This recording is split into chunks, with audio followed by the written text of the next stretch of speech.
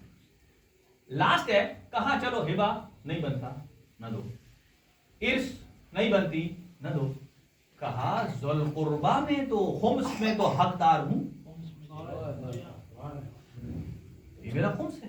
اچھا, اگر جس نے لیا اس نے سہم سعادات لیا اور سہم سعادات خرچ ہوتا ہی سعادات پر, فاطمی سعادات پر. اگر وہ سہم سعادات کا حصہ جا کر غیر فاطمی سعادات میں اگر خرچ کیا جاتا ہے تو ایک تو صحیح نہیں ہے, دوسرا جو استعمال کر رہے ہیں ان کے لیے جائز نہیں. اب مجھے بتائیے صدیقہ طاہرہ کا حصہ لے کر انہوں نے جو اس سے بینیفٹ لیا کمایا وہ جائز ہے ناجائز ہے؟ نہیں ہے. اب آ جائیے, یہ 3 وے تھے.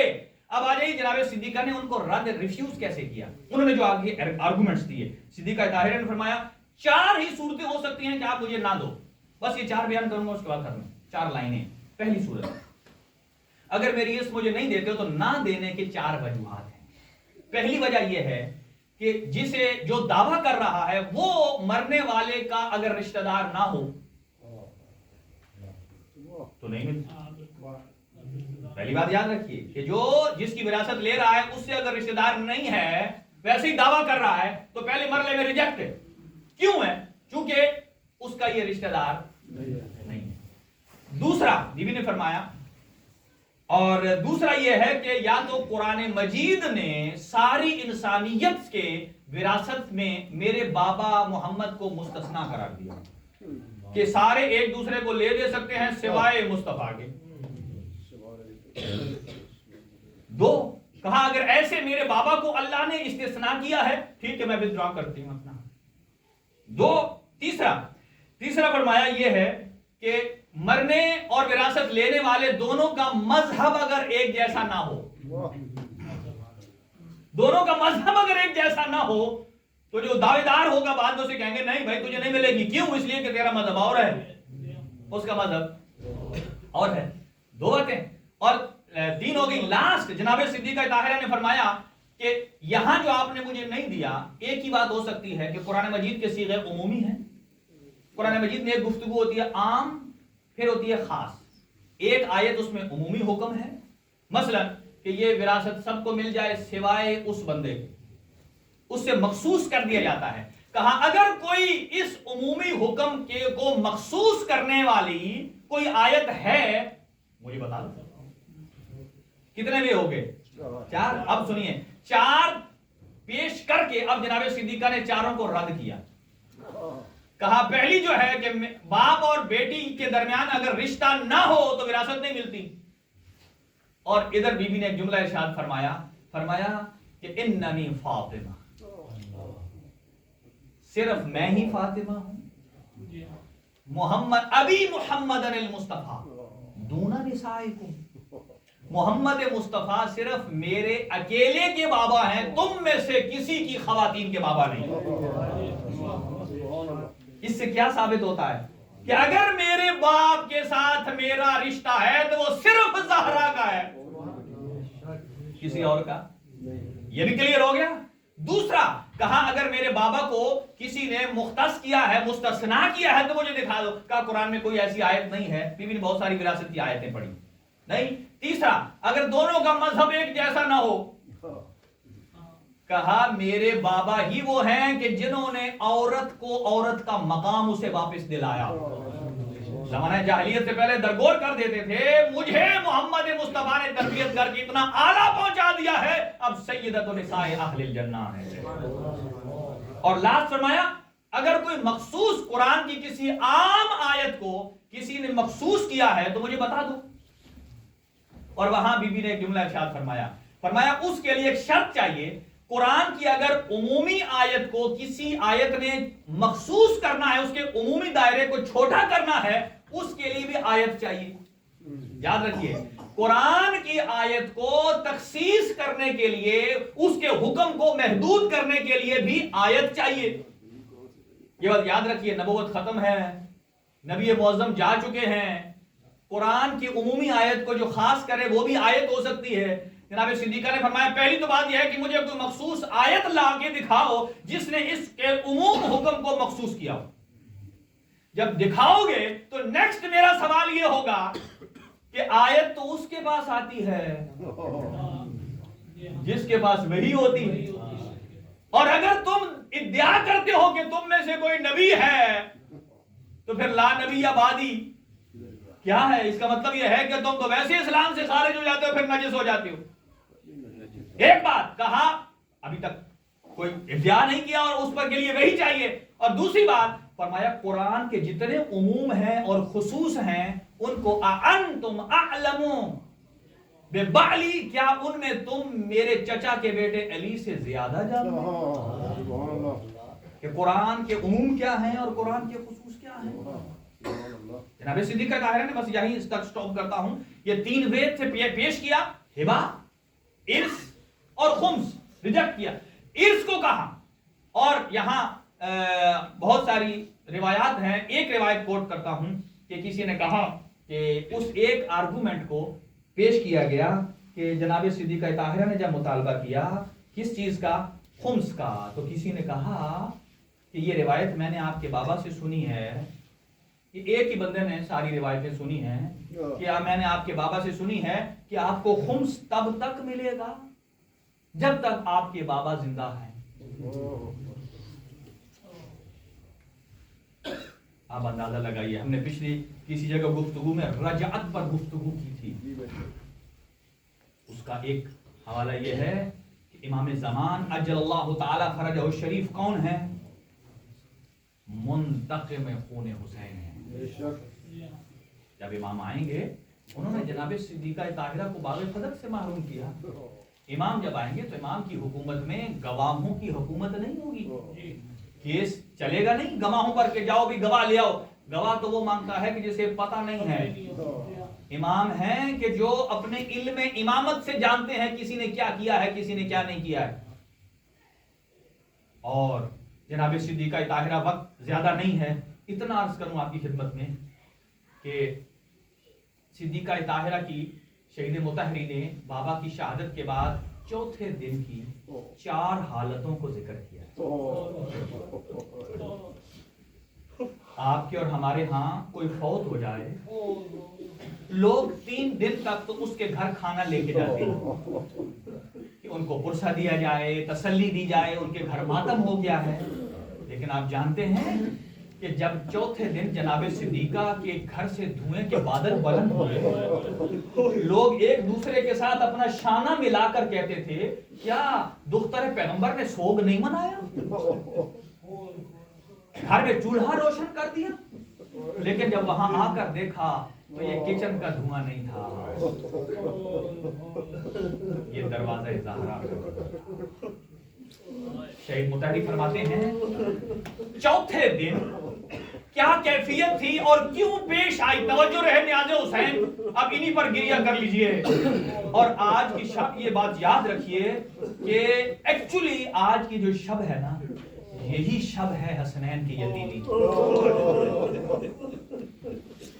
آج 3 جمادی الثانی کی رات ہے, یہ سب سے آخری تاریخ ہے 95 دن. آج سمجھیے حسنین کے گھر میں کیسا کوہرام لگا ہوگا. 7 سال کے حسن ہیں, 6 سال کے حسین ہیں, 5 سال کی جناب زینب کبریٰ ہیں, 3 سال کی ام کلثوم ہیں.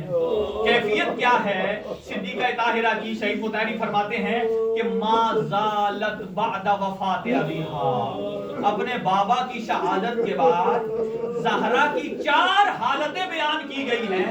ما زالت بعد وفات ابیہا معصبۃ الرأس. نیاز حسین توجہ, معصبۃ الرأس یعنی ماتھے پر موت کی پٹی باندھی ہوتی. اب میں آپ کو دکھا نہیں سکتا, جیسے روایات میں الفاظ ہیں. نیاز حسین توجہ رہے, بی بی آنکھ ماتھے پر پٹی اس طرح نہیں باندھتی تھی جیسے ہم باندھتے ہیں. بی بی آنکھ پر پٹی باندھتی تھی, بی بی سر پہ پٹی باندھتی تھی, ایک آنکھ کو چھپا کر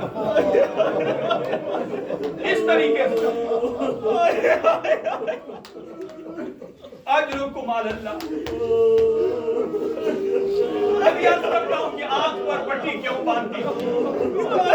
پہلی بات معصبۃ الراس, اور دوسری ہے توجہ میری طرف ہے ناہلۃ الجسم. اب میں ایک سوال کرتا ہوں, یہ میرا سوال نوجوانوں سے نہیں ہے, یہ میرا ان بزرگوں سے ہے کہ جن کی اولاد جوان ہے.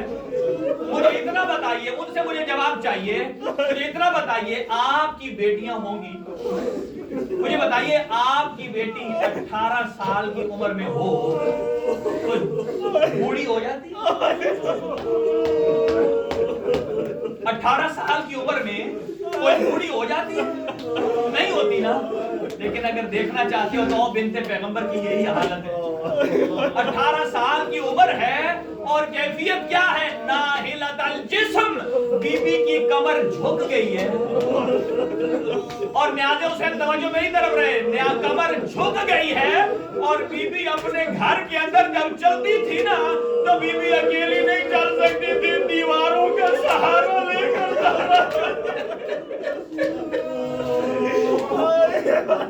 پیغمبر دیواروں کا سہارا لے کر چل رہی. محرقۃ القلب, جلا دینے والے بین کرتی ہے. اپنے بابا کی قبر پر جاتی ہے نا, لوگ یہاں کہتے ہیں 3 گھنٹے کھڑی رہی, 6 گھنٹے کھڑی رہی. آپ بی بی کی اپنی زبان سے سنو, بابا کی قبر پر جا کر کہتی ہے یا جدہ یا ابدا انی قائمۃ. اے میرے بابا, جب آپ آتے تھے آپ کھڑے ہو جاتے تھے, مجھے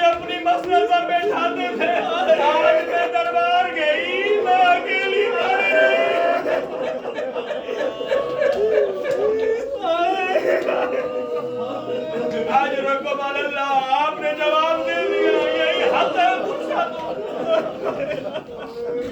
نائلۃ الجسم باقیۃ العین، ہمیشہ روتی رہتی تھی خون کی اجرکم علی اللہ، اجرکم علی اللہ۔ ایک منزل اور سن لیجئے، نیاز حسین توجہ، آپ نے مسائل بڑے سنے ہوں گے، میں بھی بڑی ڈیٹیل سے پڑھتا ہوں لیکن دو جملے سنیے۔ بی بی زہرا اپنے بابا کی شہادت کے بعد 2 مرتبہ گھر سے باہر نکلی ہے۔ محسوس کیا جاتا ہے، مسائل کو سنا نہیں جاتا، محسوس کیا جاتا ہے۔ 2 مرتبہ بی بی گھر سے باہر نکلی ہے، توجہ رکھیے گا۔ پہلی مرتبہ کب نکلی ہے؟ جب یہ خطبہ فدق دینے کے لیے بابا کی مسجد میں گئی ہے، اور پہلی دفعہ جانے کا انداز کیا تھا؟ نیاز حسین توجہ رہے، بی بی نے سر کے اوپر مکنا لیا، مکنے کے اوپر چادر لی، اور چادر اتنی لمبی تھی کہ بی بی جب جا رہی تھی نا تو زمین پر خط کھینچ رہی تھی، اور چند بیویوں کے جھرمٹ میں بی بی جا رہی تھی۔ اور روایت کے الفاظ یہ ہے کہ جب پہلی مرتبہ گئی نا تو بی بی چلنے کا انداز کیا تھا؟ مشیت و رسول اللہ، بی بی ایسے چل رہی تھی جیسے رسول خدا چلا کرتے تھے۔ کہا یہ پہلی مرتبہ نکلی ہے، اور اب سنیے، جب دوسری مرتبہ بی بی گھر سے باہر نکلی نا، وہ کب نکلی؟ جب دروازہ جل گیا، بی بی در و دیوار کے درمیان آ چکی اور موسر شہید ہو چکا۔ اب جب علی کے گلے میں رسی ڈال کر جب لے جا رہے تھے، اور ایک مرتبہ زہرا مسجد میں پہنچی، اور چھٹے امام فرماتے ہیں کس طرح نکلی؟ آخذتاً بید الحسن والحسین، ایک طرف حسن کا سہارا لیا، ایک طرف حسین کا سہارا لیا، اور کیفیت یہ تھی کہ سر پہ اپنے بابا رسول کی قمیض کو لے کر جا رہی تھی۔ چھٹے امام فرماتے ہیں کہ جب میری دادی مسجد میں گئی نا تو اپنے سر میں رسول اللہ کی قمیض تھی، اور جب محشر کے میدان میں زہرا جائے گی اللہ کی عدالت میں تو زہرا کے سر پر دادا رسول اللہ کا کرتا نہیں ہوگا، کہا حسین مظلوم کا خون آلود کرتا ہوگا۔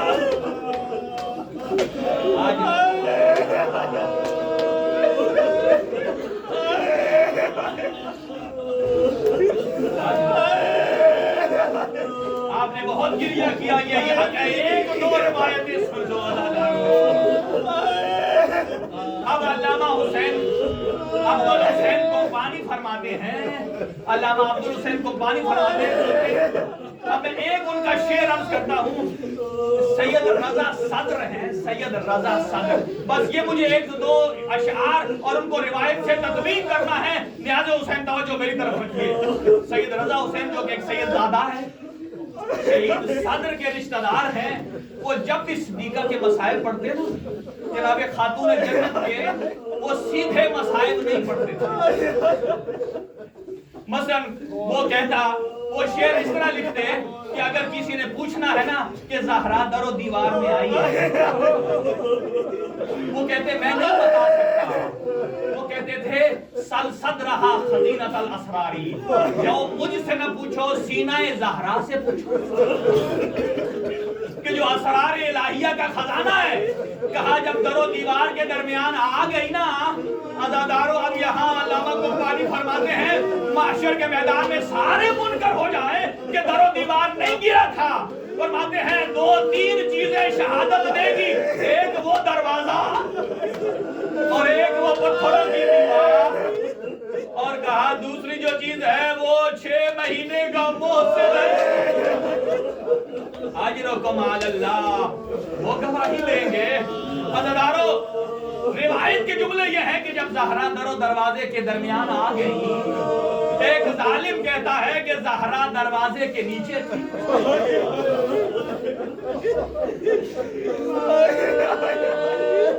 جس دروازے سے بمشکل 2 افراد گزر سکتے تھے، دروازہ زہرا کے اوپر ہے، اور وہ ظالم جوتوں سمیت دروازے کے اوپر سے گزرتا ہے، کہتا ہے تھوڑی دیر کے لیے مجھے زہرا پر ترس آیا، لیکن علی کے بغض نے مجھے جوش دیا، میں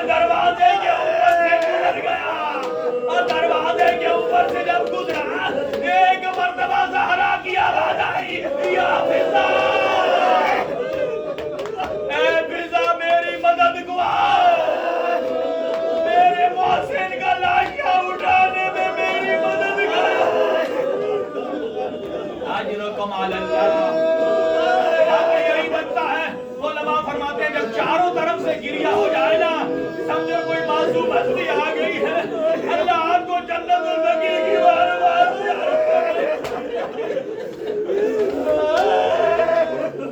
یا امام زمان، ان لوگوں نے دروازہ گرتے نہیں دیکھا، پروردگار جناب زہرا کے دروازے سے خالی ہاتھ نہ لوٹانا۔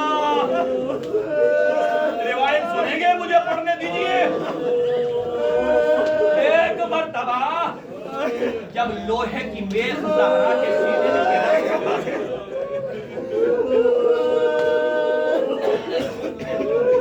اور کیفیت کیا تھی، اور جن افراد کی اوپن ہارٹ سرجری ہوتی ہے نا،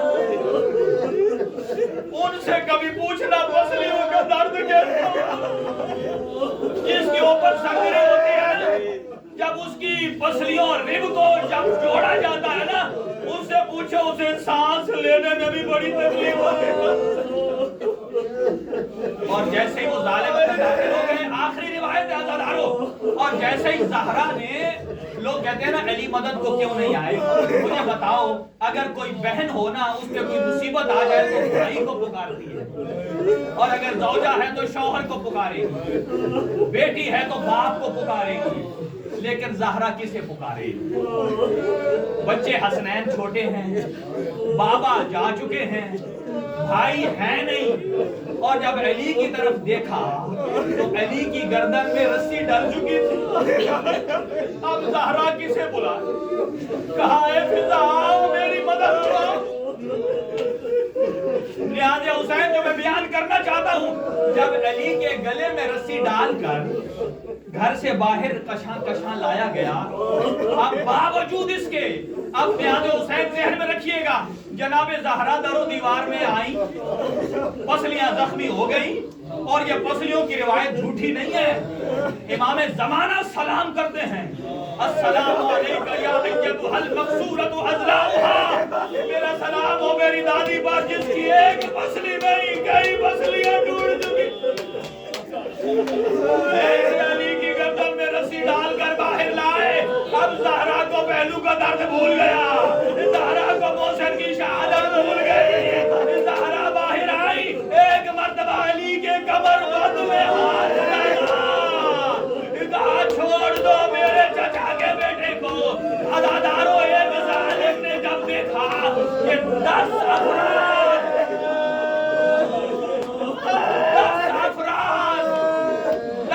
علی کو اپنی طرف کھینچ رہے ہیں، اور اکیلی زہرا علی کو اپنی طرف روک رہی تھی، جب وہ نہ لے جا سکے، زہرا کا ہاتھ نہ چھوٹا، اب ایک ظالم نے کسی سے کہا زہرا کا ہاتھ چھڑاؤ، عزادارو اس نے تازیانے کو ہوا میں لہرایا، اب جب اس نے یا تازیانہ ہے یا تلوار کا دستہ کیسے اس نے رہا کیا، زہرا کا ہاتھ ٹوٹ گیا۔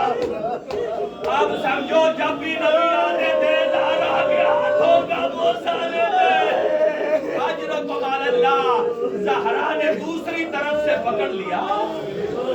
یاد حسین آخری جملہ سنیے گا، اور اس کے بعد جب چھوڑا، اب سنیے، اب زہرا اپنے ماتھے پر ایسے پٹی کیوں باندھتی تھی؟ جب زہرا نے نہیں چھوڑا نا، ایک ظالم نے اپنے ہاتھ کو بلند کیا ہے، علامہ قمبانی فرماتے ہیں، آپ سمجھ گئے میں کوئی مر جائے گا یہاں، علامہ قمبانی فرماتے ہیں جاوز الحد بلطم الخد وشلت ید بغیان متعدی، کہا وہ کاش ہاتھ ٹوٹ جاتا جو بنت پیغمبر کے رخسار میں اٹھا، وہ کیفیت تھی جب تک زہرا زندہ رہی، اب آنکھ کے زخم کو امرت العین ہمیشہ علی سے چھپا کر رکھتی تھی، جب علی گھر آتے